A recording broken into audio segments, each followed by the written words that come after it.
Hey guys, and welcome back to another YouTube video. In this video, we're going through the trade targets for round 13. The biggest thing I can say personally that I think is the biggest stuff up that people will make is they will trade for guys that are performing well, but are performing well that and they have a later buy. I can see it right here. Most of the community is not doing that. You have you have about, I would say, 6,000, 8,000, 10,000 trades of guys that I wouldn't be trading, even giving a thought to, just because they haven't sat their buy yet. You're effectively trading into a buy, and that's just not the way you really should be doing it, to be honest with you. So I think there are obvious guys, like getting in a Zach Fisher is an obvious trade at this point. I already have him, so it kind of sucks for me that I probably should have thought about that. When I should have gotten Sexton, because then I could have just traded him to a Zach Fisher.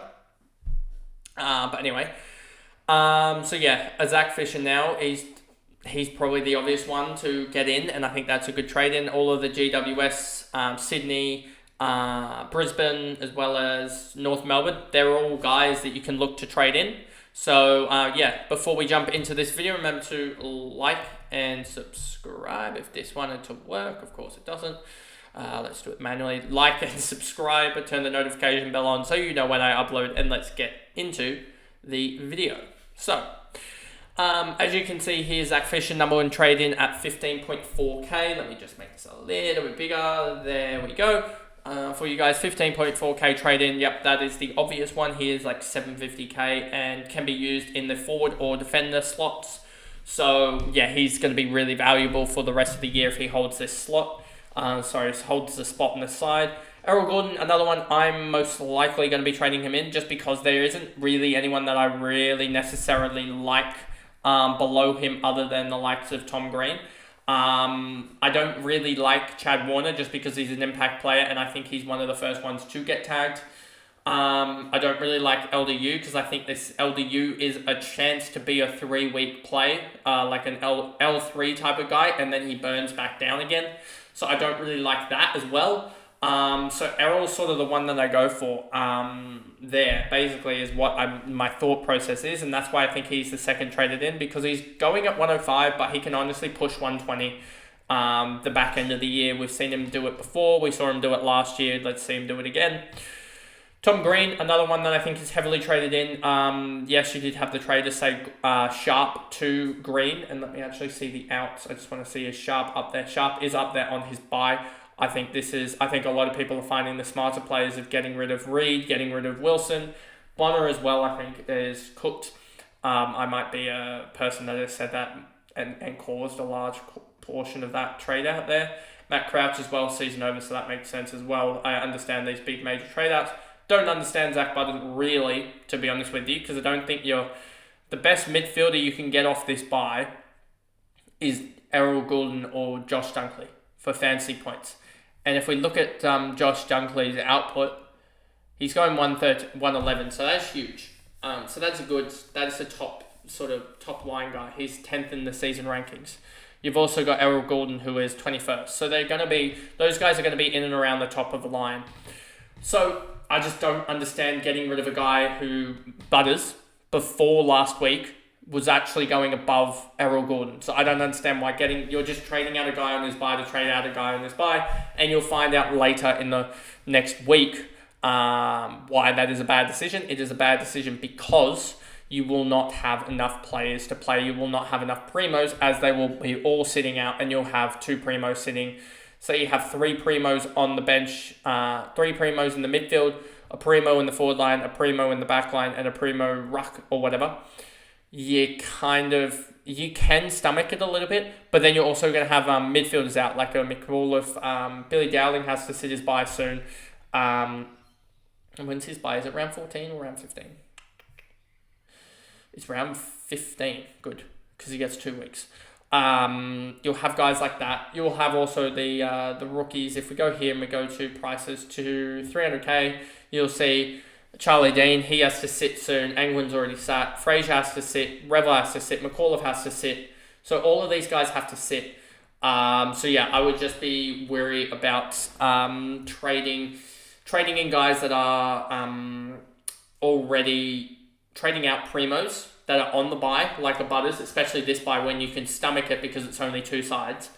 But also trading into guys that haven't sat their bye. Those are the two rules that I say do not follow in the bye weeks, is trading out of the low bye round, as in the bye round that has the least amount of trading out your premiums during that week, in terms of premiums sitting on the week that only has two teams, is a no-no. And also trading into guys that haven't had their bye yet, primos is what I'm talking about, is a no-no as well. And that is basically the rules of the bye round that I follow. Tom Green, we talked about him. If you take out the 7, he's averaging like 103, which is basically the same as Zach Butters. And yeah, I think a week away and recouping could be good for him as well, because that ankle seems to have been bothered him for a couple of weeks, and I think he can just get some tackling in as well. I think he will be a good proponent of the tackle. So yeah, I think he can step it right back up again. Isaac Heaney, I understand that trade. And Billy Dowling as well, known will debut. We don't know whether it will be sub or not, so that'll be a little bit annoying. But if he isn't sub, I think he's a good debutant and will probably just sit on my bench, to be honest. Zorko, understand this. I just cannot afford it, to be honest with you, with his massive break-even next week. I mean, it's a 127 break-even. He's probably going to drop, I would suspect, a little bit in cash. So yeah, there is that. Josh Dunkley, understand this. I wish I could trade him in, but I need to go a little bit cheapskate to finish my side. I believe in Supercoach I might be trading him in though, so watch that space. Chad Warner, understand this as well. I just do not, as I said, I think in the intro or early on, I just do not think that he is one that can be sort of top of the line. I mean, he's ranked 25th for the season. He hasn't really, his highest score is a 117, and his lowest score is an 86. So he's sort of what we saw with Tim Kelly last year, and I don't really want to trade into that, to be honest with you. I know he's an exciting player to watch, but I don't think he scores enough. I don't think he gets enough of the ball. And he doesn't really do you can see here, his highest non-disposal output. I mean, his non-disposal output is pretty good throughout, but his highest is 14 here, when he didn't really get the ball. So yeah, he just doesn't get enough of the ball, I don't think, in conjunction with non-disposal work to really score well. I mean, he is scoring 4 goals here, so we'll see, but I'm just a little bit hesitant with Warner that he's going to be a sort of 102, 103 guy, whereas I think Goulden can honestly start racking up 7-8 marks a game, and 7-8 marks a game for Goulden, if we go back here, he's done that in here. I genuinely think, and he had 6 free kicks to knock him down here with the 95. If you take out that 6 free kicks, that's a 110. And so yeah, when he gets above like sort of that 5, 6, 7 mark range, that's when he starts to go 110 plus, and I think he can do that quite a lot, and we've seen him do it quite a lot. And if you take out that 69, if we take that out, that is 1,086 across 10 games is a 108. So a 108 is starting to look at more of that top tier guys. So that's why I'm more confident in Goulden than I am with Warner, just because I think Goulden has a much higher ceiling. Sexton, wouldn't be trading him in. This is one of the guys that I was talking about in the intro. I don't think that they are good trade-ins, just because you are trading into a buy, and also Will Powell is supposed to be back soon anyway in the next little bit, as he has served a majority of his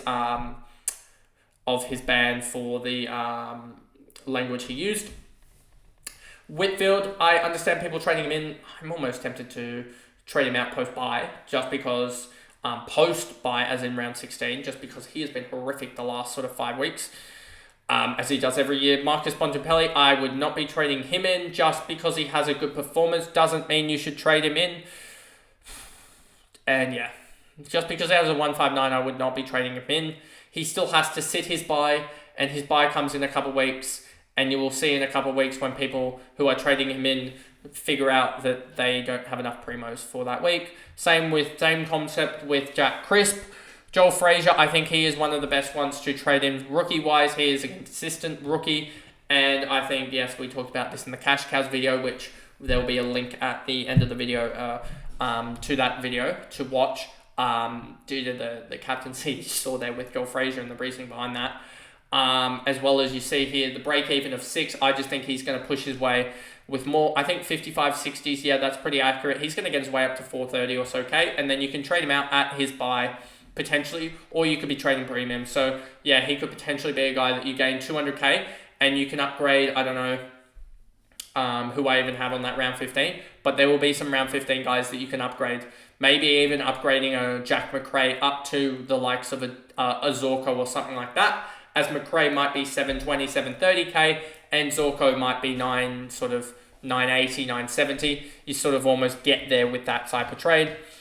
Sheasel, understand that as well. Luke J. Virginiak, I understand this as well. I may go Luke J. Virginiak, but I still have to decide. I still have sort of 48 hours or so to pick that, as it's sort of Friday night. I think that's when the games start to roll in that actually matter. Revel, I don't really like this. I talked about that in the Cash Cows video. Sam Walsh, I don't like that trade. Hind, don't like that. Merritt, don't like that. Ridley, don't like that. I don't like either of those trades, just because you are trading in a non-rookie player that still has to sit the bye, and you're not really going to get... I mean, Hind isn't as bad because it's the same sort of premise as Moyle, as that they will make some cash quickly. I think Hind, does he have... When's his buy? No, doesn't. Disregard that. He is just a bad trade in with 1 week. No, thank you. Merritt, Ridley, Bytel, understand this as well, given that he did put up a 56. I'm just worried that he doesn't play soon, as I think some of the Collingwood players are coming back, but I could be wrong on that. Sanders, I understand the premise behind it, given that he is a mid-forward and he's scored all right, but it is just so volatile. Ed Richards not back this week, but Libba back this week. Could cause chaos, I believe. And he's just going to sit his bye, and I think that you're going to really be hamstrung if you have Fraser, Sanders, also got McRae in there as well, round 15. Is there anyone else from memory, round 15? I don't think so. Harvey Harrison, potentially, if you have him, I think, is he 15? Let me check Bytel. Yeah, he's 15 as well. So you're just racking up round 15 forwards, and what are you going to do with them? Will Day, I understand the premise of this, but I think he has shown that he's going to be an L3 type of guy, and he's not really going to be...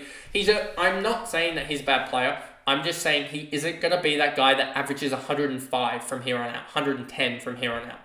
He scored 102, 109, and if you take the last 3 weeks, let's just take the last 3, his L3 of 101.